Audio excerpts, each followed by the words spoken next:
Bien, ¿cómo están todos? Muy buenas noches. En esta oportunidad vamos a desarrollar este curso sobre siembra y cosecha de agua, enfocándonos específicamente a la metodología o la técnica de las cochas. Eh, Como ya les han comentado, este curso va a tener una duración de dos semanas, perdón, de dos sesiones.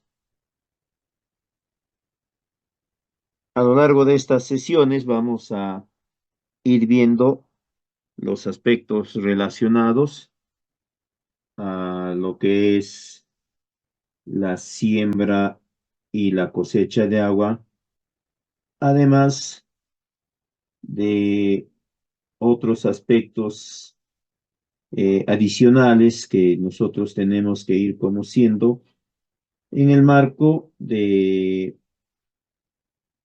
el proceso de gestión de este tipo particular de intervenciones. Igualmente, le vamos a mostrar dónde están las. El temario que se ha planteado es el siguiente. En esta primera sesión vamos a hablar sobre los aspectos generales de la siembra y cosecha de agua, cuál es el contexto en el cual esto se viene desarrollando. Es un conjunto de lineamientos y estrategias que el Estado peruano, en este caso, ha dispuesto para dicho fin. También vamos a hablar sobre los aspectos generales, esto para ir aclarando ciertos aspectos que les va a permitir a ustedes orientar mejor sus proyectos o sus intervenciones en torno a la siembra y cosecha de agua.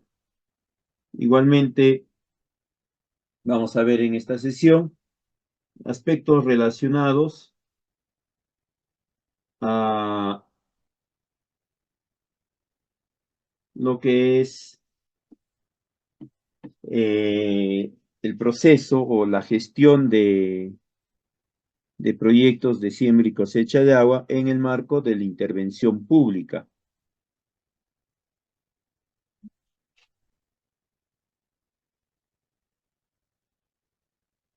Y en la sesión número 2, que va a ser el día de mañana, vamos a enfocarnos ya específicamente en la técnica de las cochas. Ahí vamos a ver los criterios de diseño de cochas mejoradas. Algo bastante similar se va a llevar adelante en torno a las cochas rústicas, las tradicionales. Luego vamos a hablar también sobre la ejecución de cochas mejoradas y finalmente las acciones de la ejecución de cochas en el marco de la residencia y la supervisión, es decir, qué tipo de acciones van a realizar tanto a nivel de la residencia como la supervisión. Esto, como les mencioné, orientado a lo que es las cochas mejoradas, ¿ya? Porque nosotros, en el caso peruano, tenemos toda una estrategia que está orientada a promover este tipo particular de intervenciones. Como ya les han comentado, eh, a lo largo de la sesión o de las sesiones, ustedes pueden o van a poder hacer sus comentarios, prefiero que lo hagan, o sus preguntas, prefiero que las hagan vía el chat. Yo voy a estar atento al mismo para poder irlas atendiendo e irlas resolviendo. La idea es de que vayamos compartiendo información que esté consolidada, que no genere mayores confusiones, ¿ya? Bien, vamos a empezar entonces. A ver, buenas noches a todos. Bien, en cuanto al contexto en el cual se desarrolla este conjunto de lineamientos y estrategias de la siembra y cosecha de agua, esta está enmarcada dentro de la respuesta que se ha venido proponiendo e implementando ante el fenómeno mundial del cambio climático. Ya desde algunas décadas atrás hemos estado escuchando, sentimos cada uno de nosotros prácticamente a diario el efecto de este fenómeno que en los últimos años se ha vuelto incluso mucho más perceptible su impacto, ¿no?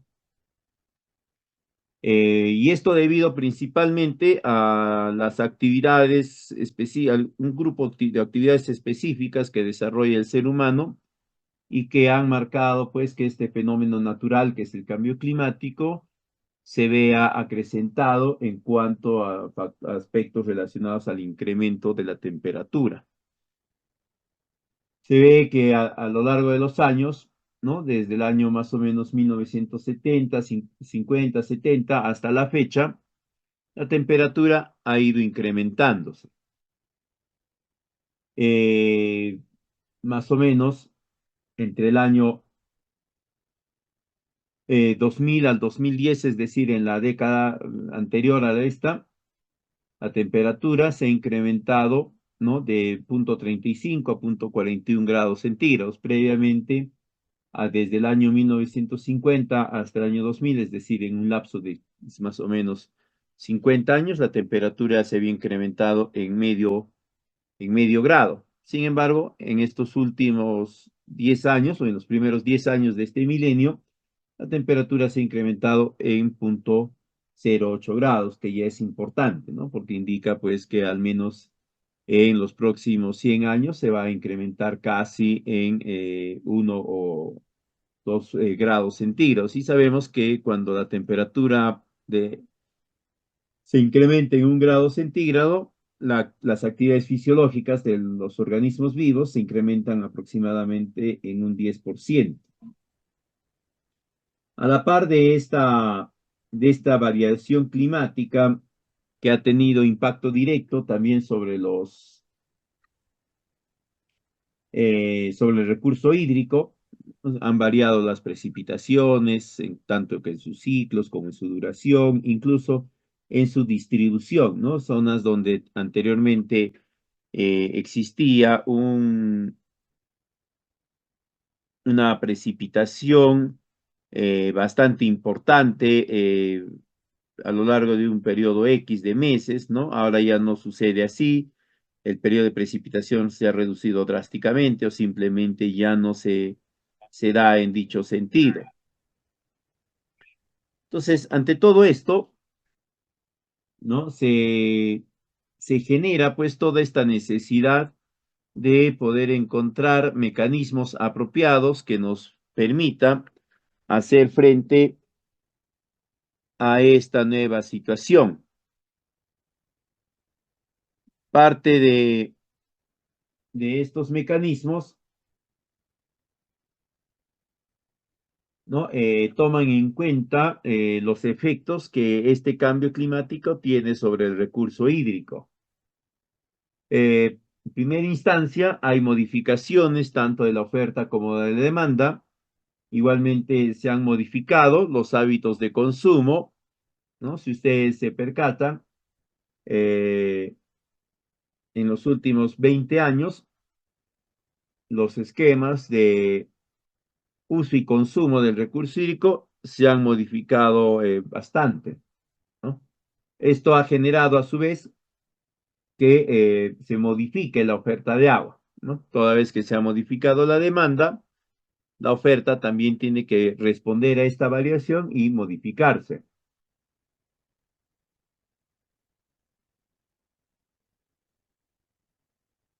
Como mencionabas anteriormente, este fenómeno del cambio climático ha alterado los regímenes de precipitaciones en cuanto a volúmenes, frecuencia, recurrencia, etcétera, y todo eso ha ido generando otros efectos como son las las inundaciones por exceso de precipitaciones en zonas donde históricamente no sucedía en ese sentido, ¿no? Y esto ha generado que la población no esté preparada, ¿no? Si en una determinada zona no hay demasiada precipitación, pues obviamente las construcciones no van a estar preparadas para un supuesto periodo de precipitaciones mayores a las históricas. Igualmente, las otras estructuras, la estructura vial, entre otras más, tampoco van a estar preparadas. Pero este fenómeno, al alterar estos ciclos, ¿no? Lo que ha hecho es que en estas zonas que no están preparadas, se hayan presentado con mayor frecuencia y mayor intensidad las precipitaciones y hayan generado estas inundaciones. Lo opuesto sucede cuando no hay estas precipitaciones excesivas, es decir, cuando hay sequías, ¿no? Zonas donde de forma tradicional hay precipitaciones marcadas, pero que con este cambio climático dejan de tener esa frecuencia, esa intensidad, ¿no? O simplemente es que el periodo de precipitaciones se reduce sustancialmente.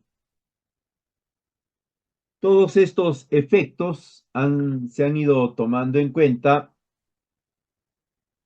para ir recomendando y adoptando algunas medidas que permitan una mejor adaptación a este cambio climático.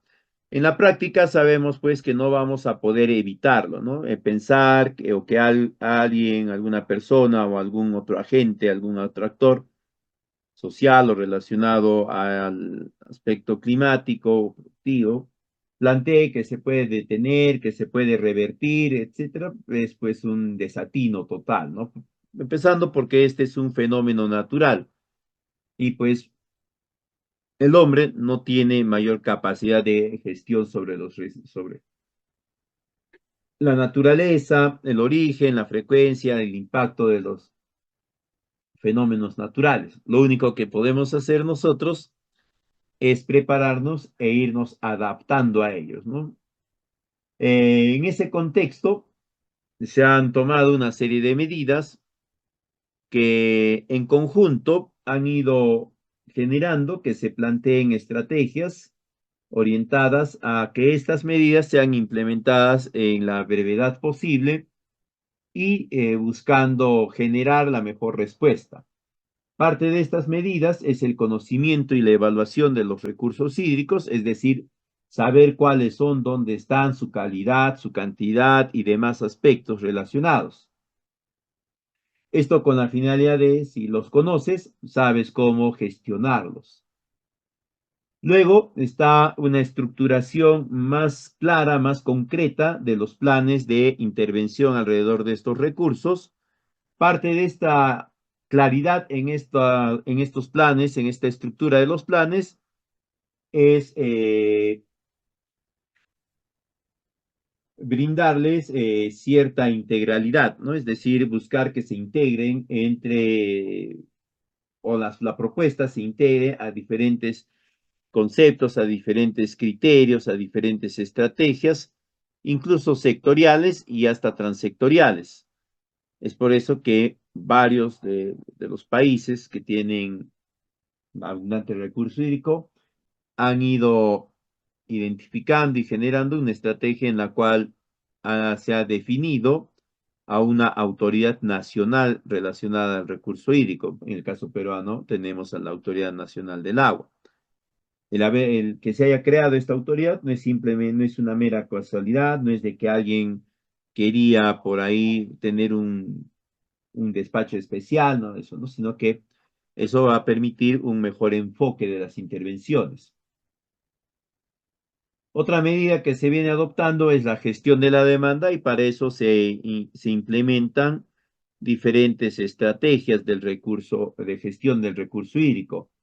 Básicamente tenemos dos, ¿no? Uno que es todo el esquema, todo el enfoque de gestión de caudales y el otro que es el enfoque de la siembra y cosecha de agua. Ambos son complementarios, por si acaso.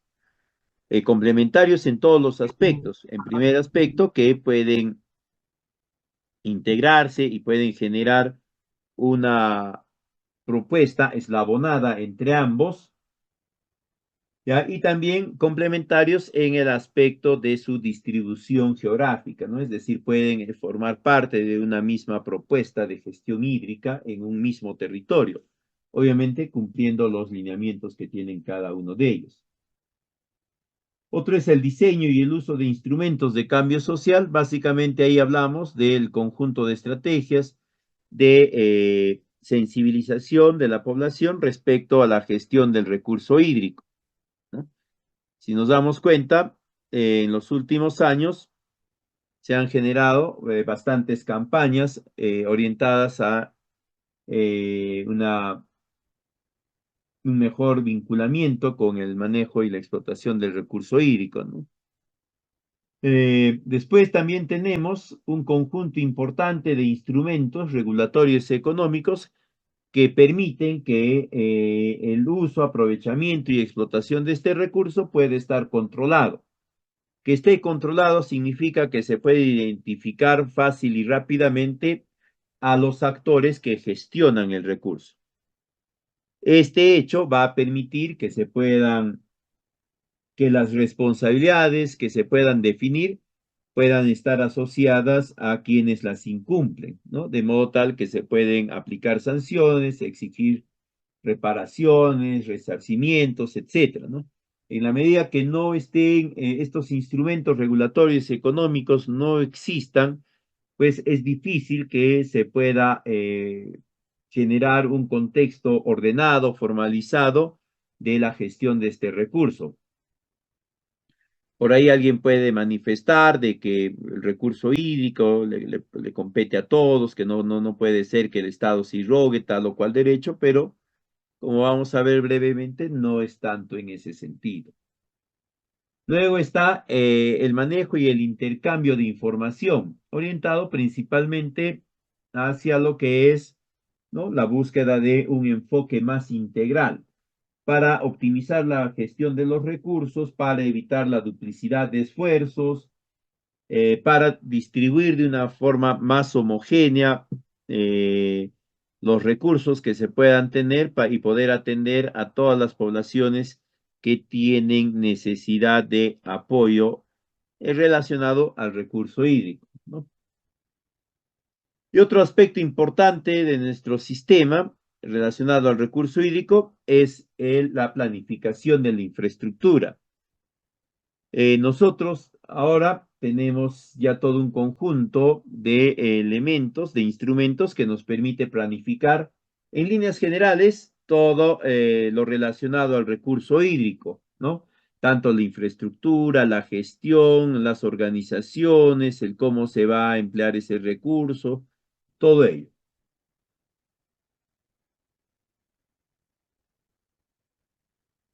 Un aspecto que se debe de tener en cuenta cuando se habla de siembra y cosecha de agua es relacionado a que la gestión de este recurso se da en el marco de espacios territoriales claramente definidos de forma natural y que tienen como característica común, o mejor dicho, como elemento que define sus características comunes al recurso hídrico, ¿ya? Y ese espacio natural es el ecosistema. Nosotros sabemos, ¿no?, que el ecosistema viene a ser un conjunto. Van a disculpar, acá me acabo de percatar que no fui todo lo prolijo que debía de ser en la preparación de la diapositiva. ¿Sí? Mil disculpas, ahí no había cambiado el título en el pie de página de la PPT. Sabemos que el ecosistema es el conjunto de componentes biológicos, ¿no? Físicos y también antrópicos que van a desarrollar, que van a interactuar en un determinado espacio y que el resultado de esta interacción van a moldear las características específicas de ese espacio geográfico. Parte de esas características específicas van a ser el capital natural y también el capital humano. Otro aspecto que debemos de considerar sobre los ecosistemas es que en este proceso de interacción de estos elementos, los ecosistemas van a brindar servicios principalmente ecosistémicos, que van a tener impacto directo sobre eh, la calidad de vida de los diferentes seres que habitan ese ecosistema. Obviamente, si es un ecosistema que tiene mayor cantidad de elementos vivos, de elementos biológicos, de elementos físicos, obviamente va a poder ofrecer una mejor calidad al entorno. Otro aspecto que debemos de considerar sobre el ecosistema es que todos estos se van a definir a partir del recurso hídrico. El recurso hídrico es el que le brinda las características específicas al ecosistema, es el que va a definir cómo es que el ecosistema evoluciona, se comporta, ¿no? En ese contexto, el recurso hídrico se va a convertir, pues, en el elemento gravitante de todo ecosistema. Sin este recurso hídrico, en las cantidades, en los volúmenes que ya están definidos, o en otras palabras, si estos volúmenes, cantidades, frecuencias, se altera, todo el resto de elementos va a tener que alterarse también. Por lo tanto, una gestión del recurso hídrico, una correcta gestión del recurso hídrico, va a permitir que el ecosistema tenga mejor o tenga más estabilidad y esto le permita ser más productivo y también ser más funcional, ¿no? Porque va a poder cumplir diferentes funciones en diferentes momentos o en momentos similares incluso. Pero eso lo va a hacer en la medida que el recurso hídrico esté en volúmenes y cantidades apropiadas y sobre todo oportunas.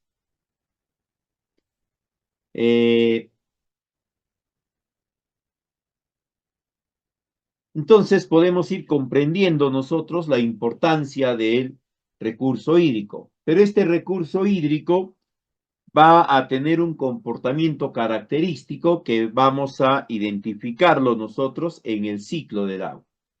Todos sabemos que desde la infancia, ¿no? Desde primaria, conocemos lo que es el ciclo del agua, ¿no? Es el paso del agua, ¿no?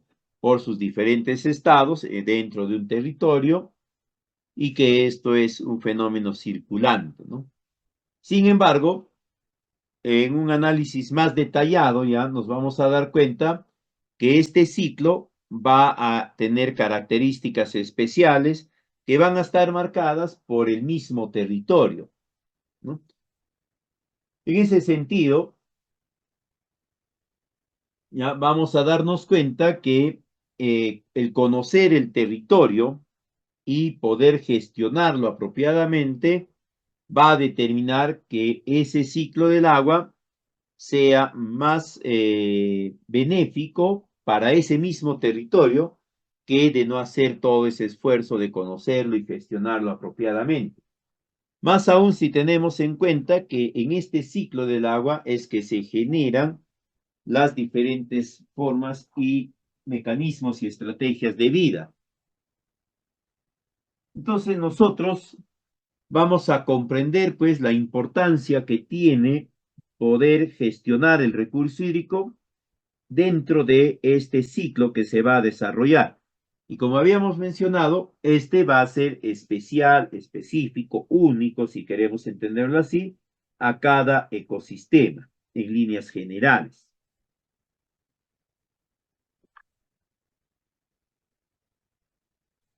Ahora, cuando hablamos de ecosistema, siempre hablamos de un área geográfica importante, ¿no?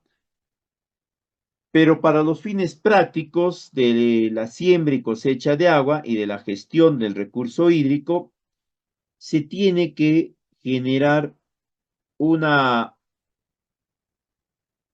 propuesta o un esquema que nos permita una identificación mucho más rápida de ese territorio. Ya no vamos a necesariamente hablar de un ecosistema, porque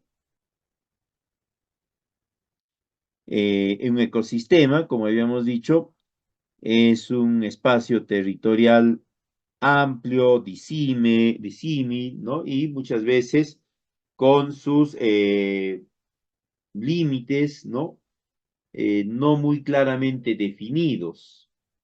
Entonces, para hablar de la siembra y cosecha de agua y superar estas dificultades que presenta el hablar de un ecosistema, es que vamos a empezar a tomar en cuenta un espacio territorial delimitado de forma natural. Y ese espacio territorial con delimitación natural va a venir a ser la unidad hidrográfica, ¿eh? Que puede ser la cuenca o podemos ir a partir de ella, ¿no? Y manteniendo la misma característica de delimitación hídrica, puede ser la subcuenca, la microcuenca. Entonces nos vamos a dar cuenta que en este marco de las unidades hidrográficas, el recurso hídrico mantiene muchas de las características que se habían definido a nivel del ecosistema, un comportamiento parecido, que le da al territorio también características bastante similares, incluso que define estas características, ¿no? Lo mismo que estábamos hablando de un ecosistema. Pero ahora, ya cuando hablamos de unidades hidrográficas, ya tenemos una delimitación más específica y que incluso se ha generado de forma natural, ¿no? El divortium aquario. Además de eso, también pues como el recurso hídrico tiene o le brinda características específicas a esta unidad hidrográfica, a esta cuenca, subcuenca, microcuenca, vamos a encontrar que el otro elemento que está presente en los ecosistemas, es decir, el recurso humano, el elemento antrópico, va a desarrollar o va a gestionar, va a relacionarse con este espacio territorial de formas bastante parecidas, ¿no? Estamos hablando de formas parecidas, pero no necesariamente iguales. Entonces, se va a generar la posibilidad o la pertinencia, perdón, de que a través de este enfoque de cuencas hidrográficas se pueda gestionar el recurso hídrico toda vez de las características que ya hemos mencionado, ¿no? Que le brinda características específicas al territorio, a la población, etcétera.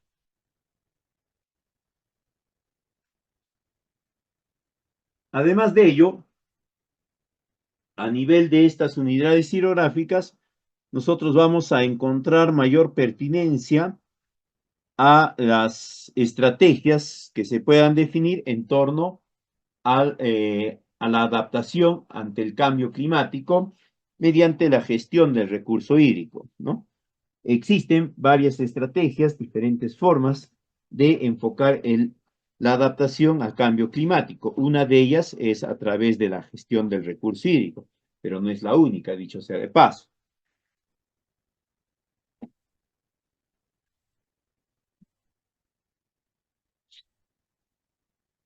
Y parte de esta o de estas estrategias, teniendo en cuenta el enfoque de cuencas hidrográficas, va a ser la gestión de integrada de los recursos hídricos. Una estrategia que nuestro país ya ha incorporado y que la viene implementando, ¿no? Cuando hablábamos de planificación integrada, ¿no? Cuando hablamos de las medidas que se debían de adoptar para hacer frente a este cambio climático, decíamos que debían de existir instrumentos social, de regulación de los recursos naturales, instrumentos de planificación, ¿no? Se menciona todo eso, a nivel mundial es parte de los lineamientos, por si acaso, ya en el caso específico nuestro también, pero en el caso específico nuestro ya hemos ido generando una respuesta estratégica a todo ello. Parte de esa respuesta estratégica es la gestión de los recursos hídricos, ¿no? Que tiene toda una conceptualización de gestión integrada a partir de una coordinación para un aprovechamiento, uso y explotación multisectorial coordinada de este recurso, pero teniendo en cuenta siempre la sostenibilidad del ecosistema. Ahora, en este punto es importante precisar que esta gestión de los recursos hídricos se enmarca dentro del enfoque de cuencas hidrográficas que acabamos de ver hace unos instantes, y que para el caso peruano, este enfoque de cuencas hidrográficas se implementa a través de una institucionalidad denominada mancomunidad. Entonces, como ven, nosotros ya tenemos todo un aparato, toda una estructura generada y orientada a este recurso hídrico. No es de que estamos recién empezando, no es de que no tenemos muy claro cómo se va a gestionar, cómo se va a interactuar.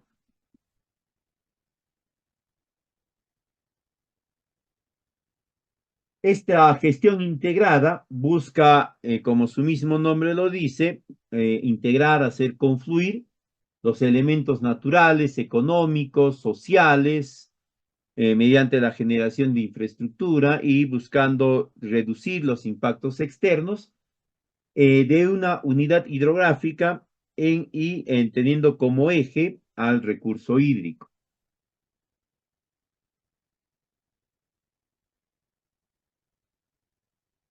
Es importante destacar que nuestro esquema normativo relacionado a este aspecto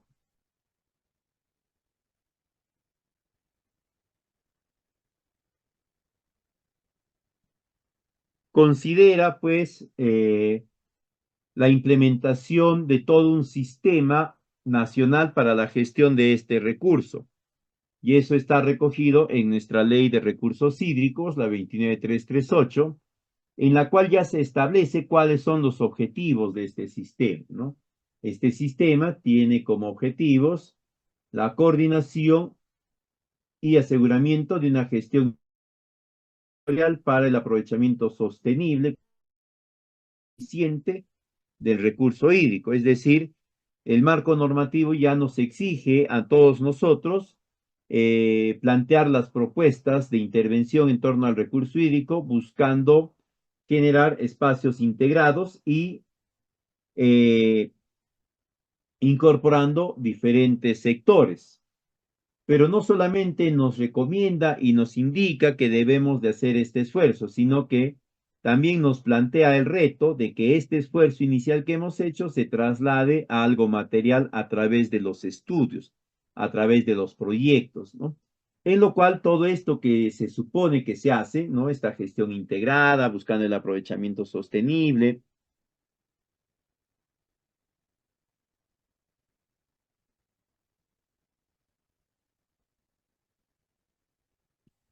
perdón, tiene que materializarse a través de la ejecución de intervenciones.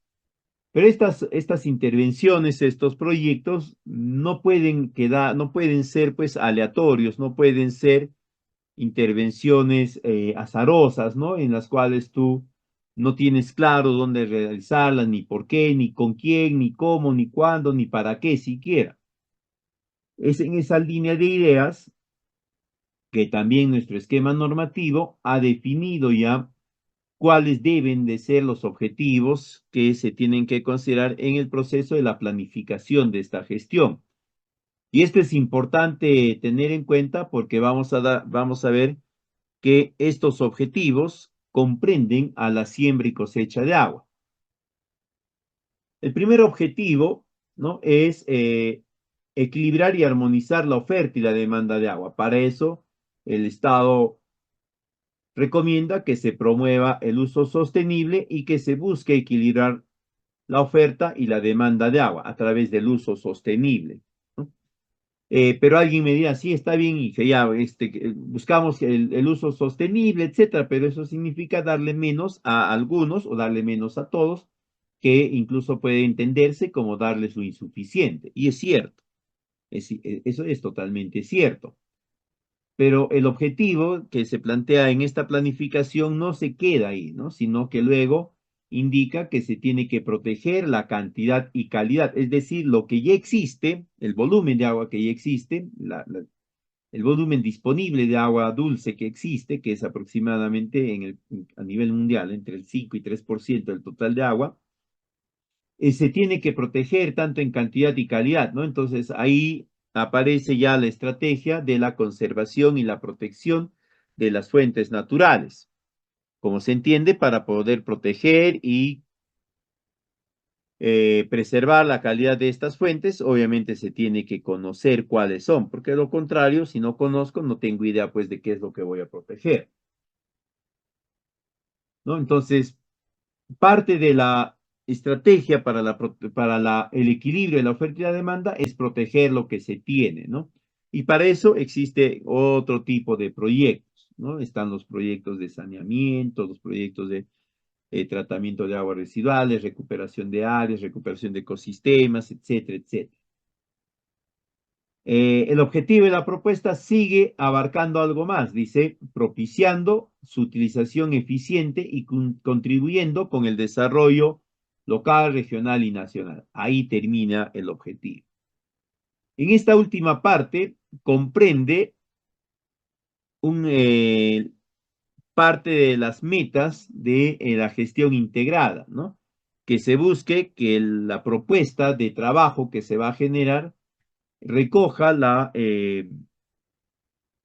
las expectativas, demandas, necesidades de los diferentes actores organizados de la sociedad civil del área de intervención y que ésta haya sido materia de consenso y aprobación. De esa forma, todos van a estar relativamente